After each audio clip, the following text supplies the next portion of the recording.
Hello everybody, Disciple here with Overwatch Curios. Now one of the best things about BlizzCon for us content creators is the sheer wealth of new information about Blizzard's games, and as you'd expect, Overwatch was no exception. The Overwatch Archives panel provided us with a ton of awesome new insight into the development of the game, and one of the really interesting things that stood out to us was the number of maps that have been created that never actually made it to the release version of the game. Although some of the maps featured on the panel did go on to become actual playable maps, there's quite a few really interesting ones that surprisingly didn't. From the very beginning of development, Overwatch was always supposed to be a kind of global game. This was also true of its predecessor, Titan, which was intended to be an MMO based on a futuristic Earth. Blizzard wanted to represent as much of the planet as possible and allow players to play in various different settings, some of which would be familiar and others which would be more new and exciting. The team wanted 12 maps ready for the game's release, so they started out by lifting a lot of concept art from Titan, then linking that art to locations that would also make sense for the Overwatch universe.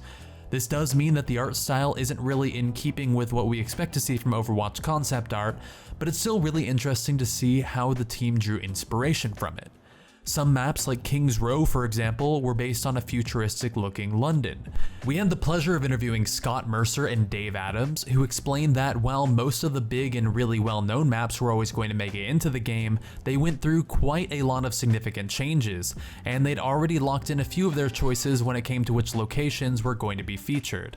Other locations included Kyoto Temple, Cairo, and Numbani, which all went on to become the finished maps Hanamura, Temple of Anubis, and of course Volskaya Industries. We've talked about these maps before, so we won't focus on them too much, but it's really cool to see the elements of the Titan concept art that was preserved during the conversion to Overwatch. With Kyoto, there's a good representation of what we would expect to see when imagining Japan. The architecture of the buildings, the temple, and of course the cherry blossoms too. Cairo seems to line up pretty well with what we see today in Anubis as well, especially with the huge sphinx in the background, but the really interesting one is Numbani. Unlike the actual final Numbani map, which is kind of a modern metropolis, this one is a lot more sci-fi and fantasy inspired. There's some really interesting architecture going on, and surprisingly a lot of these elements were preserved in the final release, just dialed down a bit better to suit Overwatch's aesthetic rather than the original Project Titan. Berlin's concept art is another conversion to a release map, with the most notable feature tying it to Germany being the Brandenburg Gate. As with the eventual release version, Eichenwald, the map features a Berlin being reclaimed by nature. In the lore, this occurs after an Omnic invasion leading to an evacuation and eventual abandonment takes place. Since Titan's concept art was created prior to Overwatch's lore, that makes it pretty likely that this piece of art was one of the main pieces of inspiration for Eichenwald's history as a battleground and eventual development as a game map, and the lore grew from around that. The next image, showcasing a payload map called Iron Star, features what appears to be a robotics facility and was therefore likely the original basis for what later became Volskaya Industries. The general appearance is a lot closer to the final stretch of King's Row, which would make sense considering it's intended to be a payload map. However, the main fantasy here is definitely having the players fight their way through this huge facility where war machines are being constructed, so it ties in a lot more closely with Volskaya despite the pretty vast changes. There's a few other concepts as well that could have potentially been turned into current maps. One of these is the Iris, which could have originally been some kind of technological justification for the Shambali Omnic's faith, and therefore could have acted as a part of the Nepal map set. Although the Iris is now understood to be philosophical rather than something that's actually part of the Overwatch universe, it's possible that the development team were originally going to take the Nepal cycle in a very different direction from the traditional monastery maps that we now know today. San Joaquin, in a very similar sense, can be seen as a precursor to Route 66. Although they are located in different places in the real world, the San Joaquin concept has a similar climate and color scheme to the current Route 66 map, so it likely acted as inspiration in one way or another. But then the Overwatch team found out that I grew up in Arizona, and so they wanted to give me a map in my own hometown, which gives me some actual pretty severe flashbacks when I see the Grand Canyon. Anyway, the remaining maps showcased in the archive panel all seem to have been cancelled, although that doesn't mean we won't ever see them as Overwatch maps eventually, and I know this is probably the part you guys are all waiting for. The first one is based in the Amazon, with the rainforest climate you'd expect to see along with what seems to be a kind of Mayan temple. This is one of the more interesting concepts that really stands out from what we currently have in the game, so it would be really cool to see the Overwatch team develop it into a playable map in the future. It's marked as being an attack-defend map, so it would be really cool if you had to fight your way through a jungle before finally storming the temple as that final point. Titan's Indian concept art was used for a potential control map featuring a statue of the Hindu god Shiva. This statue was likely intended to be located in the center of the map, in the middle of the capture point. As with Numbani, the map seems to be situated in a pretty technologically advanced location, but that would probably have been changed slightly to better suit Overwatch rather than Titan if it were made into a playable map. It's a little unfortunate that we didn't end up with an Indian map on launch, but there's definitely potential for one in the future, perhaps in Symmetra's hometown of Hyderabad. If they wanted to keep the technological focus, they could also opt into creating a map based on Utopia. In the Overwatch lore, this was a self-sustaining city built using the same hard light technology that Symmetra employs to create her sentries and other devices. It was created by the Vishkar Corporation to rehouse those displaced by the Omnic Crisis, but instead of improving the lives of the inhabitants, the Vishkar Corporation imposed pretty intense control on them.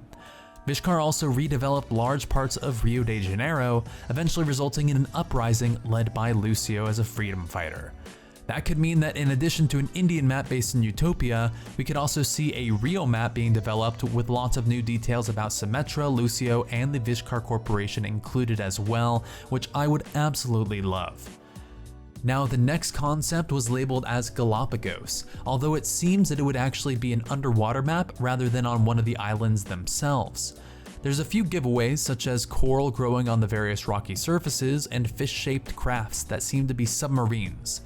The highlight of the art is a huge structure that seems to be moving around on crab-like legs. Since Titan was originally intended to be an MMO, it's likely that this was designed to be an explorable area, but if it was converted for use in Overwatch, we would likely see the interior of the structure being the battleground. It could actually work pretty well. Based on the technological capabilities present in the Overwatch universe, it's really not too far-fetched to imagine one of the factions having some kind of underwater base, and if it were Talon, that would be pretty darn awesome to have some evil underground layer where Reaper is plotting out and Widowmaker is ready to kill and Moira is experimenting. Now, since the various factions in Overwatch like to break into each other's bases to steal devices or information, it would make for a pretty logical location for a game map as well. There's a lot of things that you can do to instill the idea of an underwater map without actually making players fight in the water. Large windows, for example, would let players see the marine life outside, or they could base one of the capture points in a room with submarine loading bays or airlocks. Although the underwater Galapagos map never ended up being in-game, it represents an interesting niche, so it's definitely a potential candidate for development and release in the future. And hey, if they can put a map on the moon, I don't think it would be too far-fetched to expect to see some sort of map underwater or in another really cool location in the future.